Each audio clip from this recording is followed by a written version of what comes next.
Hello everyone, welcome to my channel Telecast-tv. I'm Miracle Angala. You're watching a conversation with the Senator Ireti Kingibe, representing Abuja, saying Wike is not a threat. She explained why she made that statement in this video.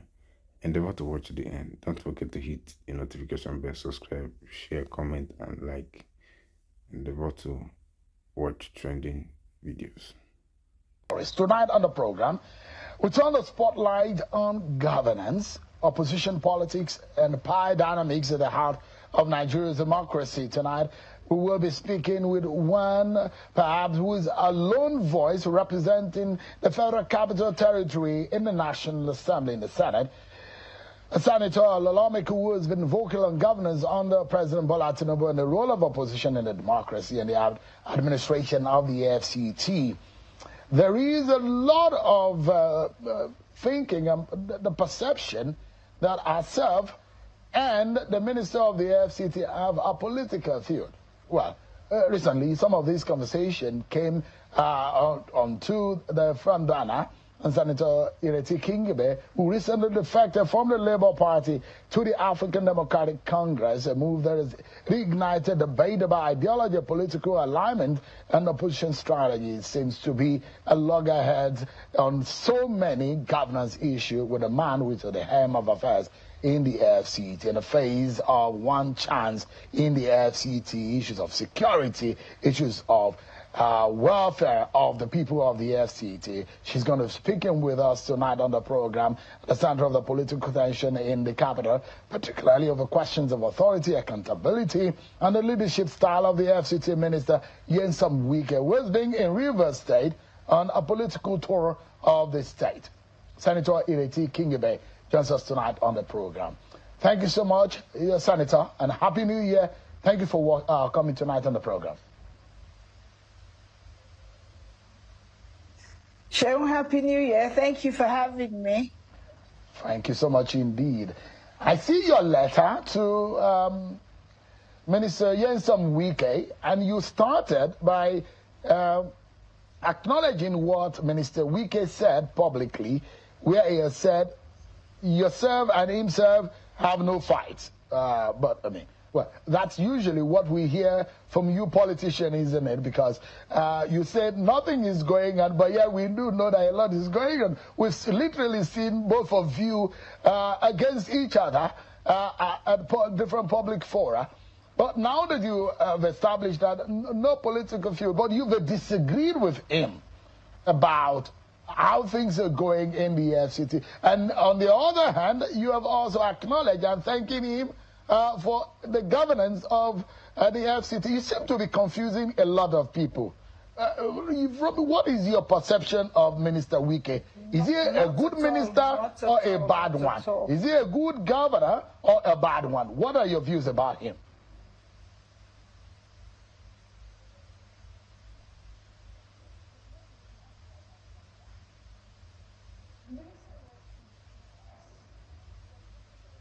My street, Kunene Close, informing us that he was going to be rehabilitating our streets. I responded on behalf of the residents of my street and the community and myself, thanking him for rehabilitating the road that has not, in fact, 2 years ago, they did all the other surrounding roads, but mine wasn't done, or ours wasn't done. So I thanked him for doing it. I thought that's just courtesy, and anytime anybody does anything commendable, I will commend them. That was what that letter was about. So I was surprised when I heard about it, and it wasn't made out as if it was specifically for repairing our roads. The minister does some good things, but he also does not follow the rule of law lots of times. It is my job to draw his attention. It is my job to oversight certain things. It is not personal. So it's not about whether he's good or bad. It's not good or bad or black or white. I I would prefer for the minister to obey the rule of law a bit more. It's going on 3 years since the minister was elected. All previous ministers sit with the elected members of FCT monthly and discuss the requirements and the needs of the people. I have certainly never sat with the minister because there's been no forum for that. So all these things impact on the people of the FCT. But all that notwithstanding, Minister Wike says this is a new year, so we're hoping that there'll be renewed cooperation between us. Maybe he's come to see that the lack of synergy is not in the best interest of the people of the Federal Capital Territory. Of course, he builds good roads, but that's not the only thing. I have issues with waste management. I have issues with security. And all these things are not meant to be criticisms. They're just meant to strengthen governance by drawing his attention to lapses. And that's why I do that. But so far, it's been taken as we're at loggerheads, or he takes it as personal criticism. It's not. If there are certain things the minister feels I should do, he draws my attention, I will do them. As a legislator, there are some things I have a lot of historical memory of FCT, and I can tell him things he should know. Senator, I'm listening to you, Sheila. You have openly criticized him and said, look, the FCT governance is not about building roads alone. Health is there, human capital development, education. You brought out cases of state of education in the FCT openly to the attention of the FCT Minister. But in all of it, and you also have spoken about waste management, in all of this, 2026 is here. And you are saying that, yeah, he said it is a new year. But from your own perspective, if there is one important thing that the minister needs to pay attention to, although I'm not sure he's back in town, that those who are criticizing, those who are on your side who says the minister should be at home right here in the FCT where he's made to govern, to steer the affairs of the FCT. But from your own perspective, if there's something that you think that the minister should be paying attention to urgently in the FCT.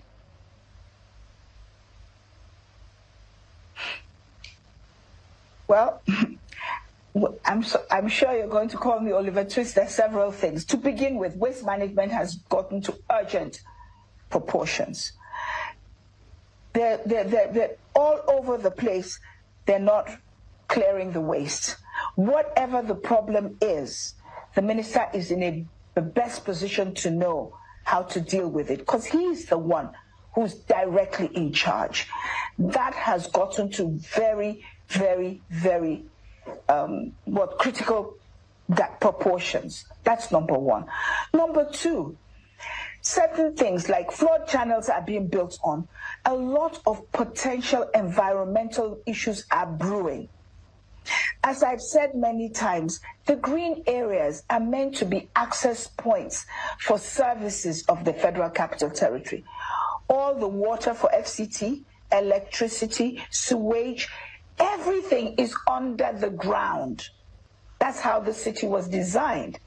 And as long as those green areas are built on, then nobody can have access to these services. That's also a potential problem that is brewing that could get completely out of hand. But I have issues with health. The hospitals are empty. There's nothing. I can go with you to several hospitals in the FCT. You'll see that more than Panadol you cannot get. All these are issues that affect the well-being of the citizens. So it's difficult for me to say just solve one when they are all pending.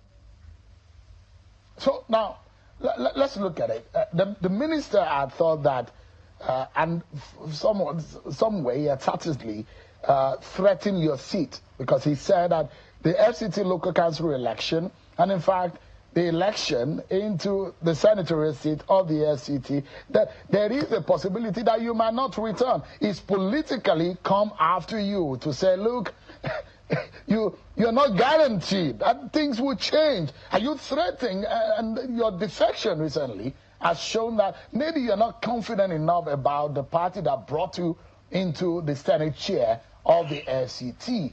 Do you see Minister Wike as a threat to you politically in the FCT? Absolutely not. Let us first, so let's talk about it. A Labour Party is in two factions, as you know, right now. Abure faction and the Danadi faction. So what do you expect Senator Kingibe or any other and half of almost everybody in Labour Party to do? Of course, certain people who are not holding political offices can say, oh, I remain in the Labour Party. But if you're holding a political office or you plan on running, under which faction are you running? As the local council elections, Labour Party is not fielded. So obviously, it's not a viable platform for seeking election as of today.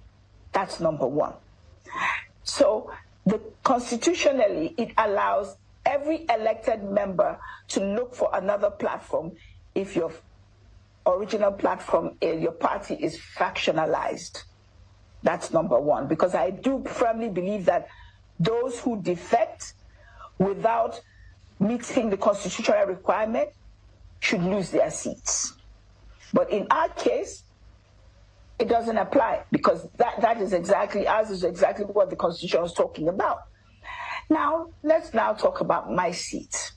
The truth of the matter is that from Obasanjo to now, hardly anybody controls how the people of the FCT vote.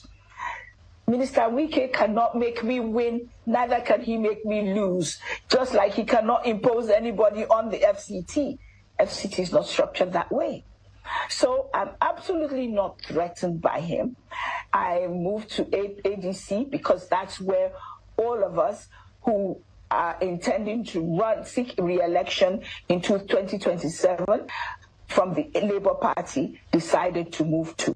Even those who are looking for area council elections, that's from the Labour Party, most of us, I asked them to go there. So to run, you have to have a platform.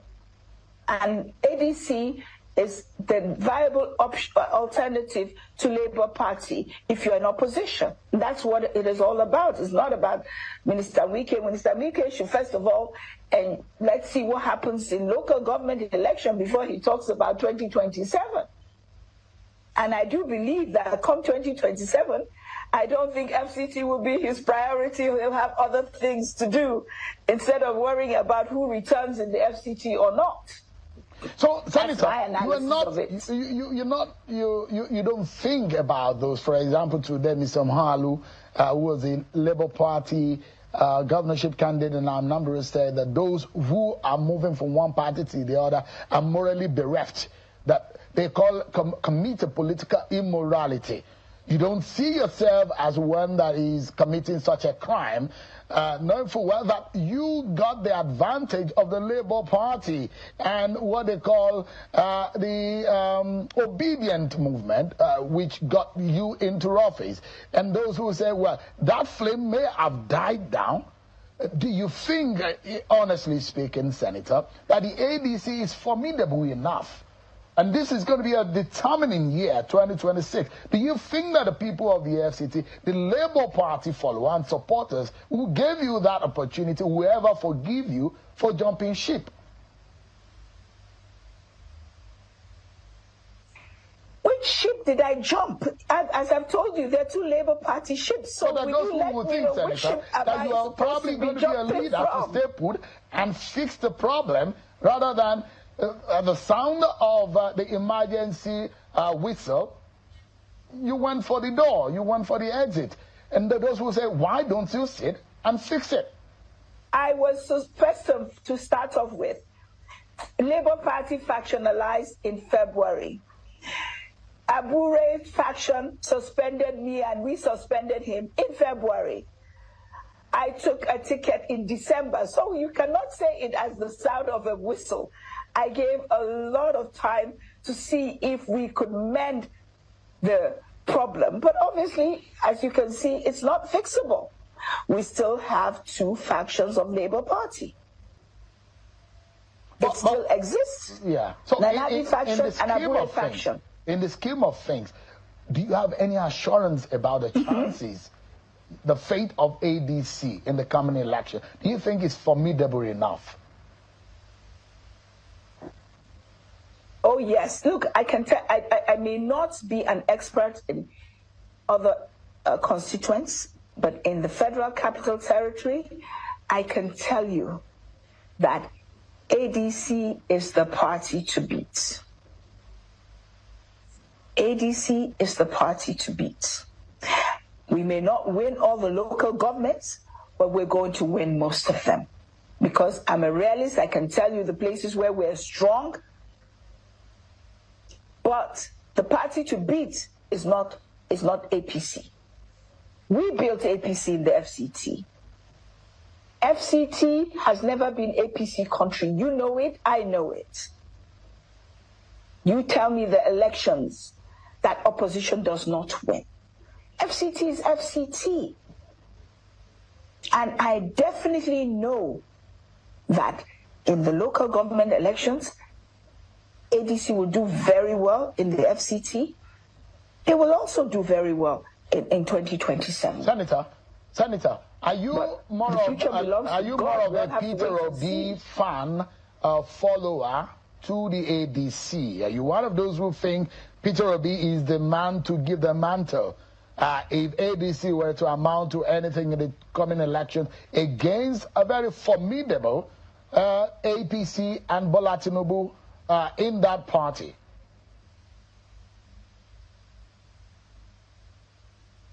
Excuse me, I didn't get the question. So I'm asking you, are you of because there are different people from different blocks that have come into the ADC. One of those are the people from the PDP who left the PDP because of the crisis. One of those are those who came and to support the Peter Obi, who think that Peter Obi is the man to support and the man that can actually take the fight to the APC. And I'll show you a map just in a moment that shows that APC is highly formidable across the country, and Bola Tinubu, that they say that he has never lost any election. Are you the Peter Obi fan who thinks that Peter Obi or nothing?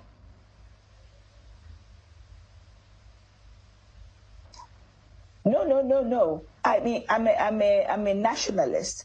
The truth is that Peter Obi may be the candidate of the ADC in 2027. He may not be. I joined the ADC as an opposition party to support the party and whoever the candidate is. If it's Peter Obi, very all well and good, we will go out and work for him. And if it's not, whoever it is, we will work for the person too. Now, if, as you say, the country chooses to vote for Bola Ahmed Tinubu, then so be it. Then he'll be the president, just like he was in 2023. But my politics have started in opposition. I've always believed in opposition. I don't think that a one-party state is the best thing for our democracy. You cannot play excellent and exciting football with one team. You need at least two, or at least two teams to play. So I'm not, as you say, if you predict that Bola Tinubu will win, then 2027, let's see what happens. But I'm in opposition. But look at this map, Senator. And it does look very gloomy for opposition politics in Nigeria, Senator. Look at the map. It's a political map and the control of the state by political parties in Nigeria as of today. And it's mostly in light blue, representing the color of the APC. And you look at it, a sprinkle of opposition here and there, PDP holding the most of all the opposition states in Nigeria, Bauchi, Oyo, Adamawa, and you see, for example, Labour Party in Abia State, APGA in Anambra State, Osun State has Accord Party, and NNPP in Kano State. That is still very looking like it's going to turn blue.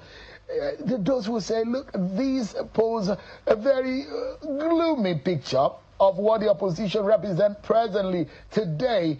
Are you taking a risk for those who say this is a risk too far, and perhaps the prediction of your very good friend Nyesom Wike that Senator Ireti Kingibe, forget it. You're now returning to the FCT as a senator. I'm sorry to say, Senator Nyesom Wike has no say in whether Ireti Kingibe returns to the Senate or not. Certainly not in the Federal Capital Territory. Maybe if I was running somewhere else, perhaps. But in FCT, he has no say. And then the other thing I want to ask you, Shehu, you have determined that the states are, by just the governors, the leaders of the states, right? What about the people? Don't you think the people have an opinion? Don't you think they count? I'm sorry, when Goodluck lost in 2015, he had so many governors. He still lost because the people voted not in the manner that their leaders wanted. And I think that if it's also not a big deal, if the Nigerian people are comfortable with the way the country is now, they're happy with it, and they want it to continue this way, then there's no issue. But the leaders do not determine how the people are going to vote, not always. And I think it's a grave mistake on your part to think that just because a governor is APC, that makes the people thinking, Senator. But I mean, political pundits agree with a few factors. Things like history, patterns. They are very critical in determining what a political future could be. But I'm just reading it as a political science student right here. But give me a moment, Senator Ireti Kingibe. I'd like to find out from you what the state of the nation is. Whether or not, under the Bola Tinubu administration, the nation is moving forward. Well, you are opposition. I probably can predict that you think that the nation is not doing well under this government. But next on our conversation with Senator Ireti Kingibe is whether or not the state of the nation as a political tension brew is in the right direction or not. We'll be right back after this break, everyone. Join us again. Thank you everyone for staying with us. Senator Ireti Kingibe, representing the Federal Capital Territory in the Senate, has been speaking with us on the program tonight. Thank you so much, Senator, for your time. Let me take you up quickly on the state of the nation as we have it today. It's a new year, just about 7 days into the new year. And a lot of Nigerians are expectant of great and good things to come. However, 2026 is going to be a very dynamic, very interesting, fast-moving, and it's going to be a very interesting year, politically speaking. A lot of things will happen. Perhaps if you thought that 2025 was interesting, wait for 2026 to start emerging. But Senator, nearly over 2 years, nearly 3 years into the President Bola Tinubu's administration, how would you honestly assess the state of the nation today?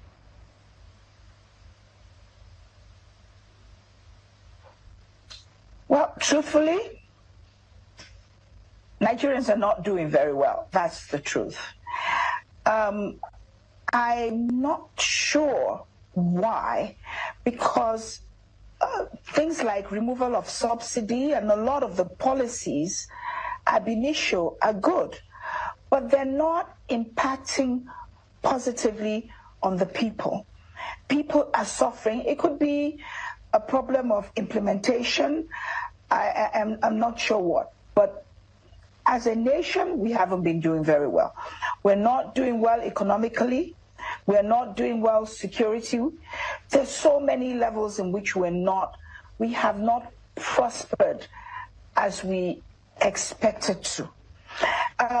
When a lot of these policies were put in place, I at least expected that we would have some difficult times, but there would be light at the end of the tunnel. There may still be, but I just don't see the light, and neither do most Nigerians.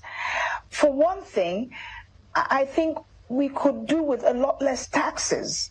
The people we're not prosperous enough to, look at the transactions, apart from all the ones that the banks put on you, there's now an additional stamp duty.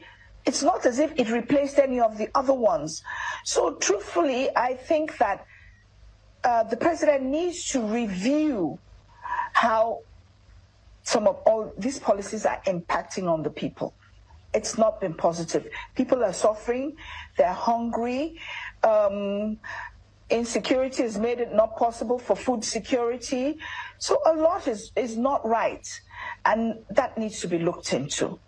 As I said, I believe that governance is a collective. Once you have been elected, your party ceases to matter. It is all about governance, and there should be synergy between all of us, the executive, the legislative, and judiciary, just like there should be between the minister and the elected members, regardless of party. We are not doing well. We need to look at how to improve 2026. But the supporters of this government, and perhaps when those who work for this government come to the National Assembly to present to you proposals on how to run this government, the financials, the policies, the governance ideas of this government, their intentions and what the message they often come up with is, and the argument is that the current hardship is a necessity or a necessary phase in the reform process that this government, led by Bola Tinubu, is undertaking. From your own vantage point in the Senate, what evidence do you see that these sacrifices will pay off? And perhaps are we probably nearing the end to what has become a more challenging time for Nigerians in the last 3 years or so?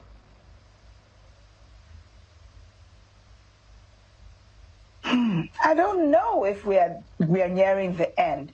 The truth is that, yes, there's bound to be some pains, but I think that there's certain things can be put in place to alleviate the discomfort to the people. That's the way I see it. And I don't see what are the indicators that we're at the end, we're nearing the end of the difficulties.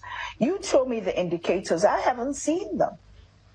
Maybe they're coming, maybe we need a longer period, but right now, 2026 will not be the point where we start reaping the benefits of the reforms. And I also think that certain things are circumvented in the policies, excuse me. Let me give you a simple example. Why should POSs work better than bank ATMs? Why? Because there is a private benefit to certain people at the POSs, which they will not get from the banks. So a lot of systems are circumvented. That's the truth. Why is this so? And that's what's making it more difficult. Why is this so? What does your mind tell you? What do you think is really going on with the government? The government needs to be firmer. There needs to be consequences to things. There's no consequence for anything. Okay, so what's happening to the banks? The money that goes to the POSs, the POS don't make the money. It comes from the main banks. What's the penalty? Nothing. And that applies across board to so many things. And that's why a lot of the policies are not working the way they're supposed to work. I'll give you another example that I stumbled upon. Identity cards. You say everybody must have one, and they will. But do you know, when you actually go to get it, the actual cards are no longer to be given to you. They're not given to you by NIMSI. They've somehow entered the hands of private people who are going to charge for it. NIMSI cannot charge for it because government has appropriated for it. Now, what's being done about that? What's the penalty for that? So a lot of the policies, yes, the president may mean well, but the policies will not work as long as they will always be circumvented. And that's but do you think that, for example, and they do so. Do you think, for example, that this government means well?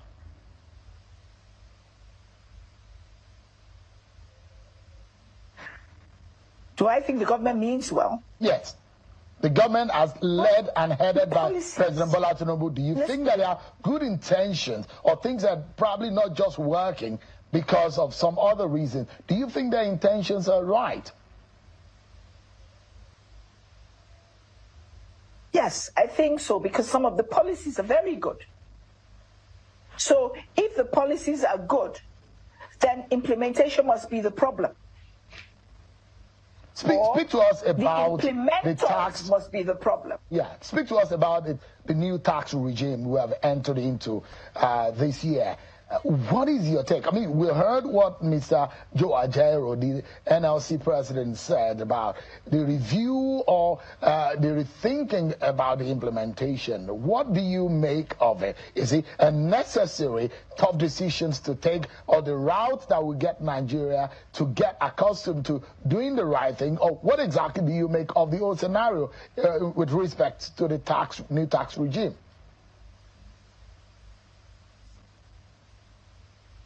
One, there should be tax reforms, I agree. But I must say, when I heard, because I had been away for a couple of weeks, I've been a bit unwell, about this regazetting and what was passed being different, I think we need to look at it. We need to know that what we passed is what is being implemented. That's number one. Number two, some of the tax reforms, we can pass those laws. They all do not have to come into effect immediately.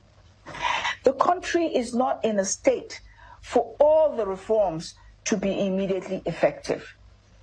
Look at the aviation industry. Even without this new tax reforms, there were already at least 17 taxes. We have some of the highest aviation taxes. So it's not all the reforms that we need to start implementing right away. The people cannot afford it. Now, take a woman who's selling pepper. And she's supposed to say how much is for, or maybe she's frying akara, how much is for the oil, how much is for the beans, how much is for that. Some of the infrastructure for the way we want to tax the people, we don't have them in place. That's number one. Another thing I think the government needs to do, high-speed internet is also infrastructure. It would go a long way to assisting some of these policies. It would also go a long way to getting young people to do what young people do, which is they can do their AI and all those things on the side. But it's difficult to do much when even common email, we're all struggling to open. So there are certain things we need to look into. Yes, I will say that the government does mean well for certain policies. I won't say all. I'm not going to attribute bad will to President Bola Ahmed Tinubu, but a lot of the implementation is wrong. Give us an understanding of what could be an option for Nigerians. There will be a political decision to be made for them to lay their destinies in the hands of a political leadership to steer their lives in the manner in which such leadership decides or make up in their minds. What options do you think are there for Nigerians? Are you thinking about what you probably think is going to be best for Nigerians in the next political dispensation? What do you make of it? Do we have better option where you are seated on this side of the divide? What exactly are the options left for Nigerians?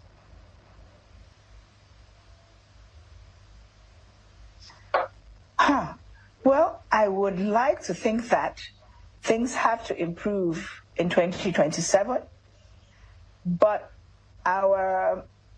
as you say, our history has not shown so. In my opinion, things have been getting progressively worse. So to say that it's going to just automatically get better, I also believe that we need to have the word I'm looking for is not a restructuring. We need to sit down and look at our terms of engagement. We need to look at the state of the country going forward. Just continuing in the same old way, is not part of the failures of leadership also. It's not just the leaders. Yes, to some extent, a lot of it is the leaders, but also to our structure. We need to maybe tinker with it a little bit more. Maybe we need to look at, instead of everybody waiting around for money to be distributed to the states, maybe each state should go and generate revenue, give a certain amount to the center, and then each state will then be a viable unit by itself, and what cannot work by itself should merge with other states. We need to look at some other options. As things are now, it's not working. And not working, as the Ghanaian was saying one day, when Nigeria sneezes, the whole of Africa catches a cold. We need to look at our structure of the way we are structured as a nation. Maybe that's part of the problem. Let's take another minute up. But when we return, I'd like to ask you a very critical question. In some ways, there are those who will think that this is going to be a big deal in 2026, and how you answer it is going to also determine a whole lot of things. We'll be right back after this break to conclude our conversation with Senator Ireti Kingibe. Thank you much, everyone, for staying with us. Senator Ireti Kingibe has been speaking with us. She is representing the Federal Capital Territory in the Senate. Thank you so much, Senator, for joining us. I'm concerned about the state of the opposition, the play in opposition politics in Nigeria. And perhaps I may not be a total fan of those who argue that Nigeria is turning into a one-party state, because we still have multi-party system in Nigeria. But what we are having is an erosion of an intense political party politics in Nigeria, which is far from what we have always said. We've had four major political parties. We have 3 major political parties in Nigeria.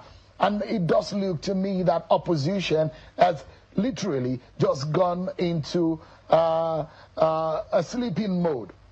But what do you think could be a way forward for Nigerians who think that their voices are lost? Opposition voice is also lost. It does look like a hopeless situation for those who think that we should be having a very strong opposition to whatever is going on in the ruling party or in government.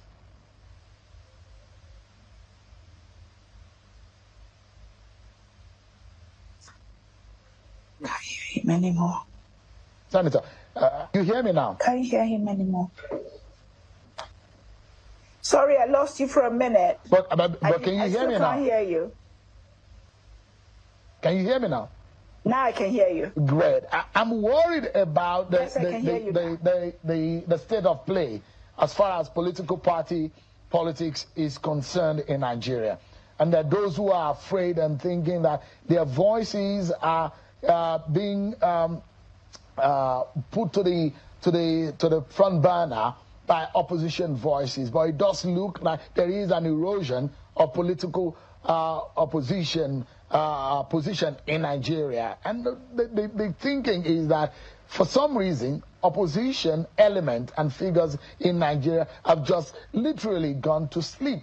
What exactly is going wrong? And those of you who are in the opposition, you are to blame for those who have relied on your voices to keep the government of the day on their toes. But it does look like most of the political party persons or politicians are going in one direction. What exactly is going on in our country today, Senator?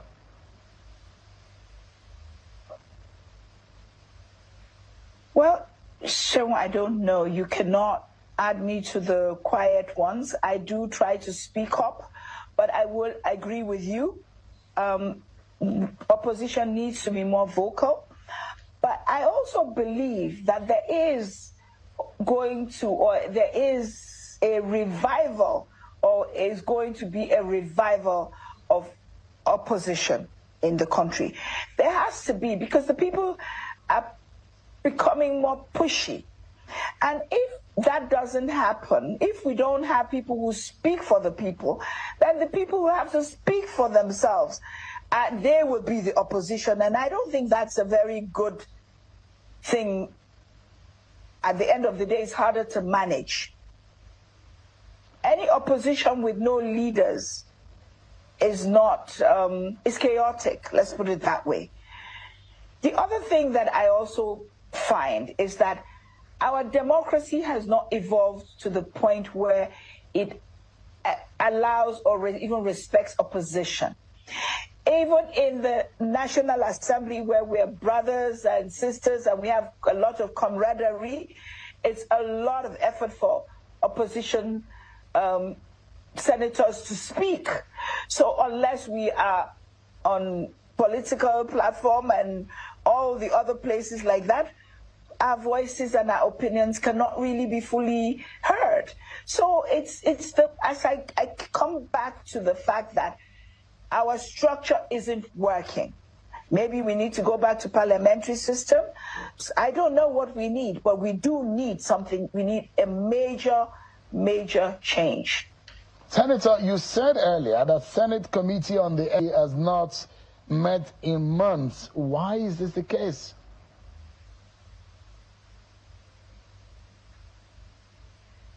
Well, I guess the chairman has not seen fit to put that there's anything happening in the FCT. The truth of the matter is that committee has been mostly comatose. I don't know why. And I think the 2 or 3 years that I've going on 3 years that I've been a senator, maybe the Senate, that committee may have met maybe a total of 4 times, if that much. So it's not, I can't really tell you what the problem is, but considering that the National Assembly is the state assembly of the Federal Capital Territory, it's supposed to be a very vibrant committee. And the National Assembly is supposed to oversight everything that's happening in the FCT. That's not really happening. So FCT is not thriving, and that has, it slowly regressed from 1999 to now. But is it possible in writing letters to the FCT Minister and maybe meeting at the conference room in the National Assembly? There are hopes that maybe you, as a senator representing the FCT, will be having a sit-down, whether in your office or in the FCT Minister's house or his office anytime soon. There are hopes of such, to discuss matter of urgency and importance as it pertains to the residents and the people of the FCT. Is that going to happen maybe when the minister comes back from Rivers State?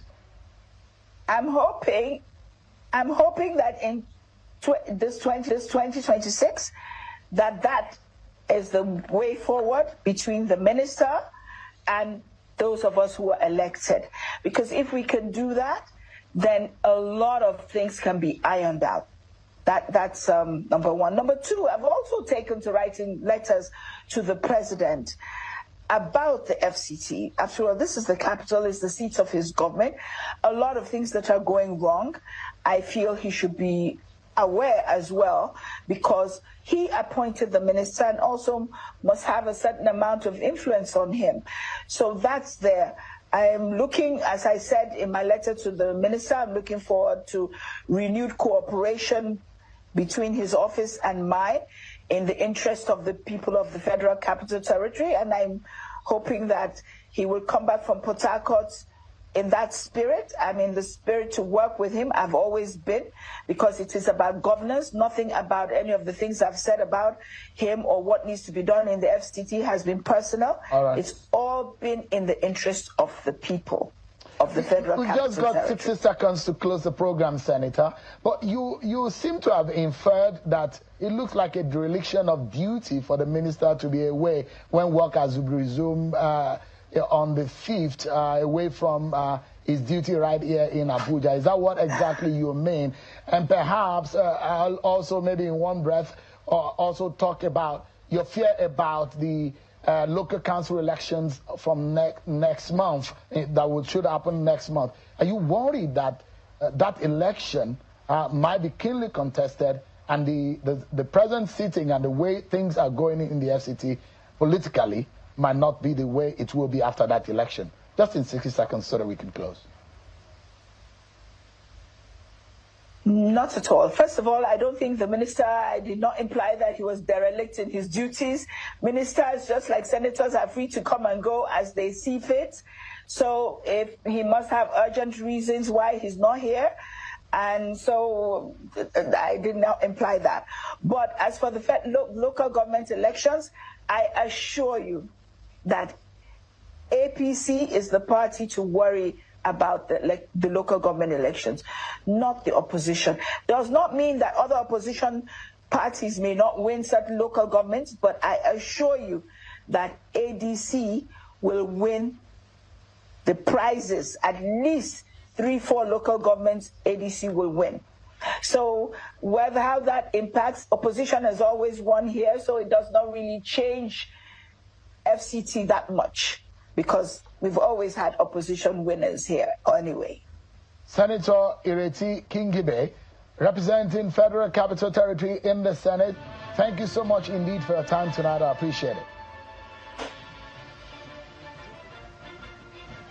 And thank you for having me, and I wish you and the people of the Federal Capital Territory a very happy New Year. Thank you so much indeed. Well, that's our show for tonight, everyone. Many thanks for watching. I'm Nyesom Wike. God bless Nigeria.